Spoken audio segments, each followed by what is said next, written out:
Hello everybody, this is my presentation on virtual reality, how it works, and its effects on its users and the future.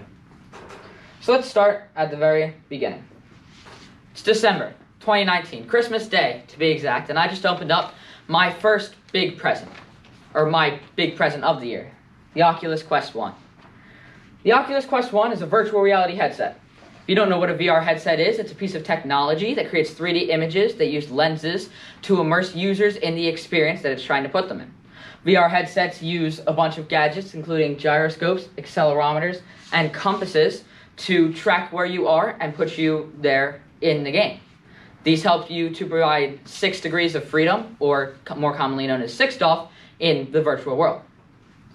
Some VR headsets can track where your eyes are looking in the headsets.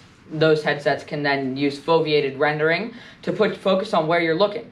Some headsets, like the Valve Index here, use outside cameras or base stations to shoot LED lights towards the headset and reflect them back to put you where you are in your room in the game. They can also use cameras that are attached to the headset to check where you are in your room and put you in the game as well. Controllers here can be tracked with sensors, outside cameras, and outside trackers. Oculus Touch controllers, which are the ones you see right here, are tracked by at least 4 cameras that are on the VR headset, and other sensors on these controllers can track exactly where your fingers are, like where they are on the joysticks and the buttons and such.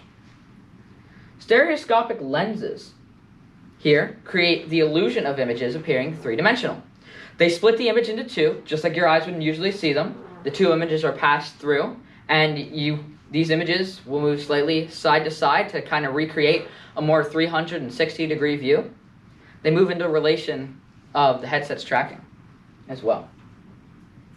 The sounds with the VR headsets and the speakers use immersive stereo sound to push sounds right to the right parts of your ears so you can hear exactly what you're seeing from that part of the environment, because it's a full surround, so you get to be hearing everything all at once. This is the Quest 1. Fair warning, I'm about to spew a lot of nerdy numbers, so you've been warned. The Oculus Quest 1 has an OLED display, which has a resolution of 1440 by 1600 per eye and a refresh rate of 72 Hz.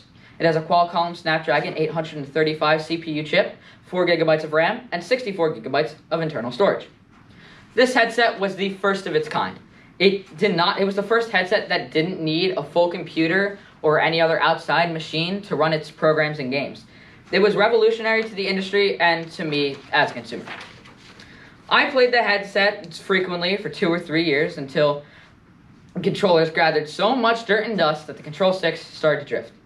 Got to the point where it was unplayable, so I stopped playing for about a year or so. After I turned 13 years old and gained more access to the internet, I began to find my way back into VR and related communities that made me want to play more VR. At that time, the Oculus Quest 2 was well into its lifespan. Nerdy numbers, again. The Quest 2 had an LCD display with a resolution of 1832 by 1920 per eye and a refresh rate of 90 Hz.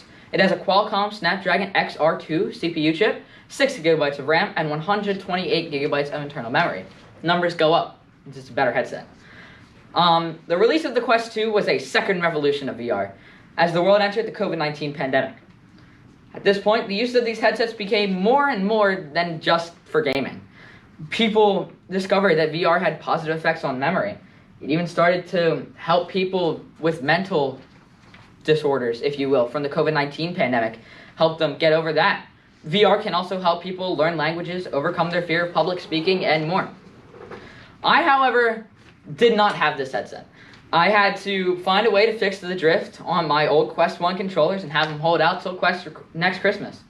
I found a way to do so with some WD-40 contact cleaner, just sprayed it in where the sticks are. It was all clean, and I was playing again like it was 2019.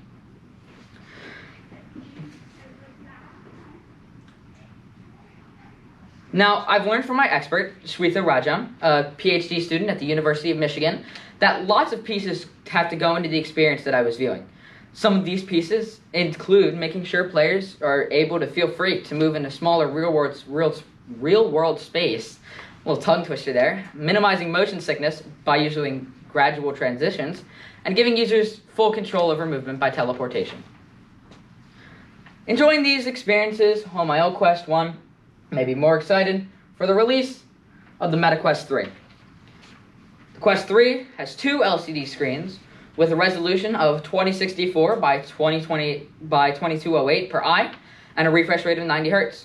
It has a Qualcomm Snapdragon XR2 Generation 2 CPU chip, 8 GB of RAM, and 128 GB of internal memory. And that leads us to today.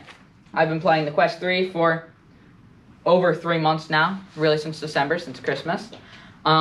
And it motivated me to do this project and learn more about this technology I've been using so frequently on the daily. So what I've learned is that this technology impacts its users by allowing them to experience situations that they couldn't experience in the real world, such as traveling to distant planets, working alongside robots in a futuristic world, and just doing so many other things. It helps them connect with other people across the world in a way that's not feasible over a simple chat room or a call. It makes them be able to learn and just really experience things that they'd never be able to do, like I had said.